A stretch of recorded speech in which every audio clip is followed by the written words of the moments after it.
Olá pessoal, aqui é o Velgas. Hoje é dia 6 de janeiro de 2025. Mais de 54 mil drones ucranianos atingiram alvos russos somente em dezembro. E também quero falar sobre o Memorando de Budapeste e as implicações desse memorando na guerra hoje da Ucrânia e nas futuras garantias da Ucrânia caso haja um acordo de paz ou um acordo de cessar-fogo. Bom, quero primeiro convidá-los para inscreverem-se no canal, deem um like, compartilhem com suas redes sociais, façam seus comentários. Quando você se inscrever, e você que não é inscrito vai receber no seu celular, no seu computador, as notificações sempre que sair um vídeo. Conto com você, porque aqui não tem fake news, são proibidas todas as fake news. Aqui somente é a verdade. Inscreva-se no canal. Conto com você. Obrigado.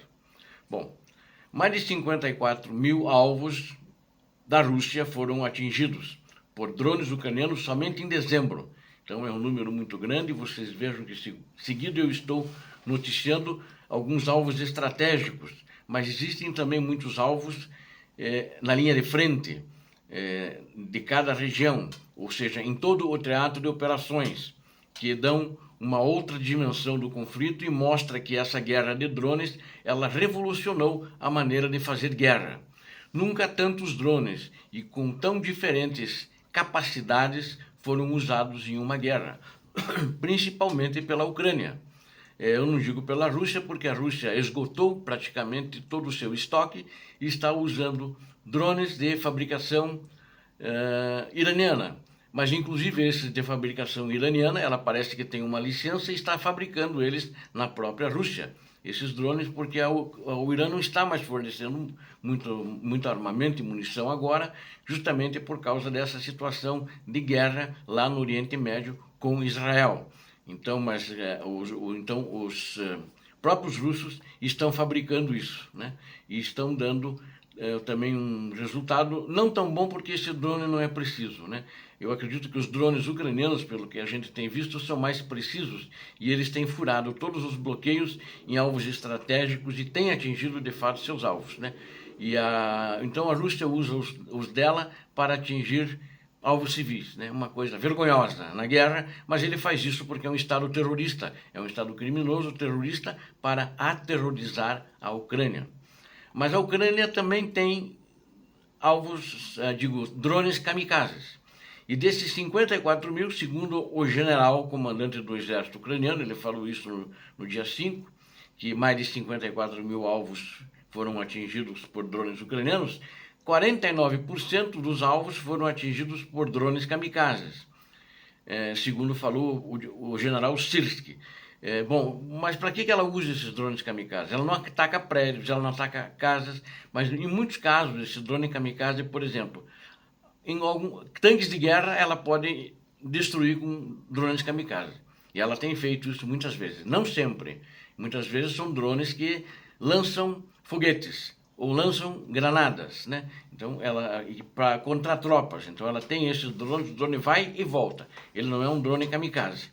Mas também tem drones muito mais certeiros. Estão usando agora uma nova tecnologia, a tecnologia de fibra ótica. A Ucrânia começou a usar e a Rússia também está começando a usar agora, um pouco depois da Ucrânia. Isso é muito importante, o drone de fibra ótica, porque ele representa uma ameaça maior ao equipamento do inimigo, segundo disse o general Sirski. Ele é mais preciso e ele consegue se movimentar melhor, segundo o general.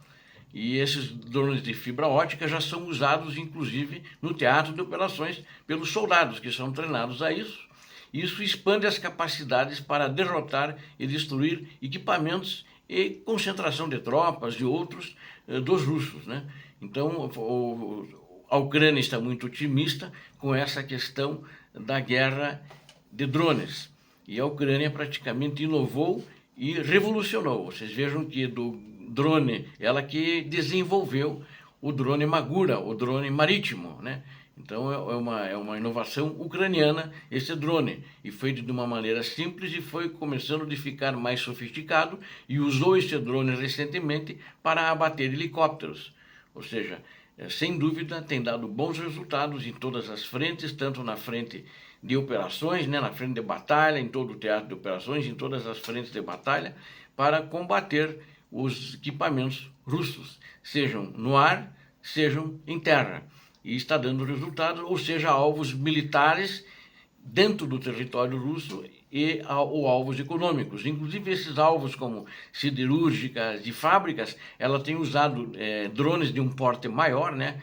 Praticamente como o tamanho de um avião pequeno, um teco-teco, alguma coisa assim, e elas vão como drones suicidas. Eles põem lá 250 mil quilos de explosivos e é só atingir uma daquelas, por exemplo, tambores, né, onde está cheio de combustível, cheio de petróleo, que explode, tudo explode em cadeia, né, e vai embora. E ela manda sempre uma meia dúzia, 10 drones desses e tem destruído com sucesso as instalações dos russos, né. Então, vários drones foram desenvolvidos pela Ucrânia, estão sendo usados com sucesso e também são usados para reconhecimento. Eu falo aqui que a vigilância aérea é feita bastante por drones de reconhecimento, inclusive a altas altitudes, né? E agora, em dezembro, né, somente a Ucrânia entregou para as suas tropas, em todo o teatro de operações, 200 mil drones produzidos pela própria Ucrânia, desenvolvidos pela própria Ucrânia nos seus mais diferentes tipos, segundo declarou ontem também o ministro da Defesa da Ucrânia, Rustem Umerov. Então a Ucrânia está se saindo bem e inovando nessa guerra tecnológica com drones. Eu quero falar agora sobre os Memorando de Budapeste. A gente sempre toca meio por cima. Eu quero falar agora em mais detalhes, né, dessa questão, dessas garantias do Memorando de Budapeste, que não funcionaram, ninguém assumiu. Por causa disso, a Ucrânia está passando o que está passando hoje. E ela, então, não deveria nunca ter entregado as armas nucleares para a Rússia, com as garantias xoxas que ela obteve do Ocidente e da própria Rússia. Na realidade, acredito que eles usaram isso como um jogo de cartas, um jogo de baralho, né? E só enrolaram a Ucrânia e os dirigentes da época foram, de fato, enrolados, enganados por Vladimir Putin e os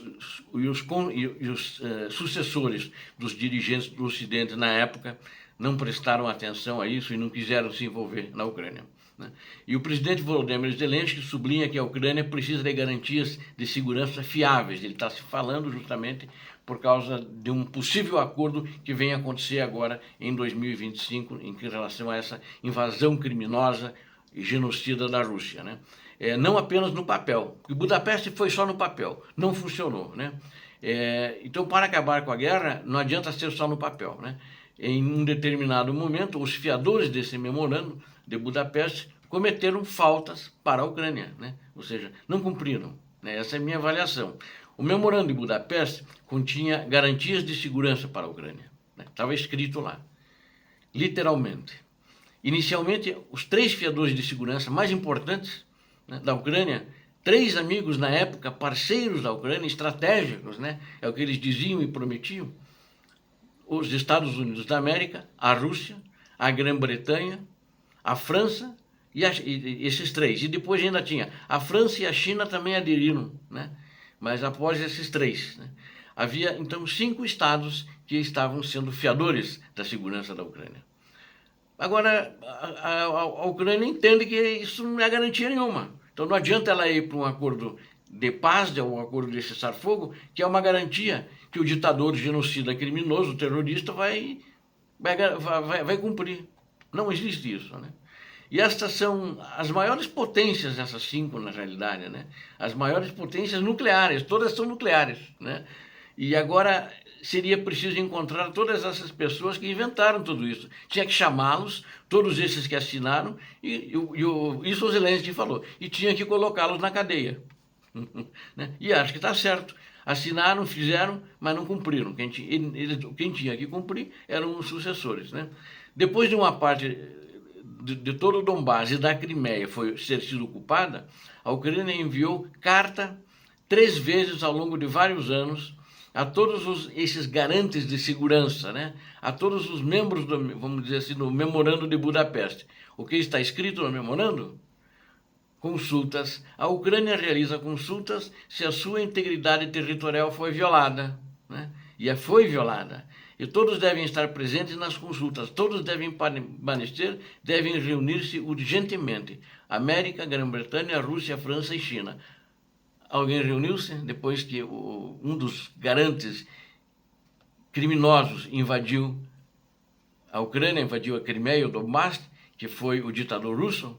Nenhum garante fez uma reunião sobre isso. E no memorando estava escrito que eles deviam se reunir, tomar uma decisão e tomar uma atitude. Não. Alguém respondeu às cartas oficiais que foram feitas? Também não. A Ucrânia? Alguém consultou? Não. Então, por que caramba eles fizeram esse documento? Eles querem fazer esse documento de novo agora com a Ucrânia? Né? Alguém respondeu a essas cartas oficiais? Também não. Né? Isso é pouco compreensível, né? Os russos fizeram o que quiseram e o Ocidente deixou eles fazerem isso, né? Acho que essa conversa não pode ser muito levada a sério, essa negociação, se for para assinar um documento assim, né? Que ninguém garante que nem a América com Trump vai cumprir, se no mês seguinte ou no ano seguinte a Rússia atacar novamente. Ela arruma mais umas armazinhas, mais umas espingardas da Coreia do Norte, mais uns drones do Irã, e aí resolve atacar novamente. O presidente disse, né, que quando já havia começado a guerra em grande escala, o Volodymyr Zelensky, né, quando foram enviadas as cartas para consulta e ninguém as respondeu. A questão é simples, né? Tem que colocar assim: podemos confiar? Não, a Ucrânia não deve confiar.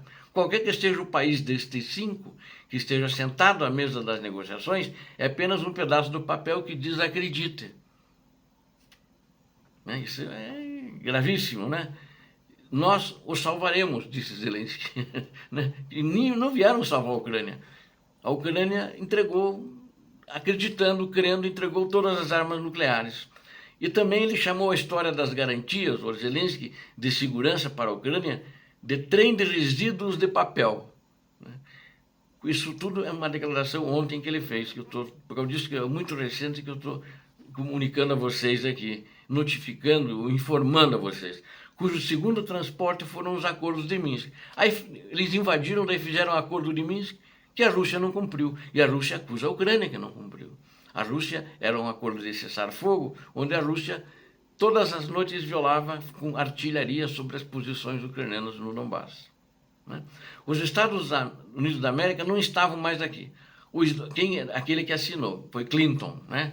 Obama estava lá naquela época. Ele simplesmente não estava interessado no que aconteceu com a Ucrânia. E onde ele está hoje? Curtindo a vida, né?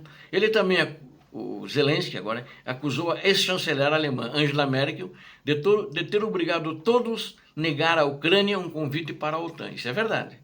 Quando a OTAN iria fazer um convite para ela entrar, ainda no tempo do Viktor Yushchenko, antes do Viktor Yanukovych, que foi o traidor que traiu a Ucrânia, ela foi país por país e disse: tem que negar para a Ucrânia entrar na OTAN. Ela acertou com Putin isso, né? E o Putin pediu para a Ucrânia não entrar na OTAN. Naquela época, o Putin já tinha a intenção de invadir a Ucrânia, né? E aí fizeram esse negócio lá em Budapeste, esse cirquinho, né? Quando até o presidente dos Estados Unidos da América, na época, George W. Bush, um republicano, apoiou tal decisão. Foi antes disso, antes de não entrar na OTAN. Então, na realidade, estava todo mundo conspirando contra a Ucrânia. E não dá para acreditar num acordo de paz, num papelzinho que eles vão assinar. Obrigado a vocês que assistiram esse vídeo, conto com vocês. Inscrevam-se no canal. Aqui vocês vêm aqui, é somente a verdade. Deus abençoe a vocês, Deus abençoe a Ucrânia, Deus abençoe o Brasil. Paz e bem, paz para toda a humanidade.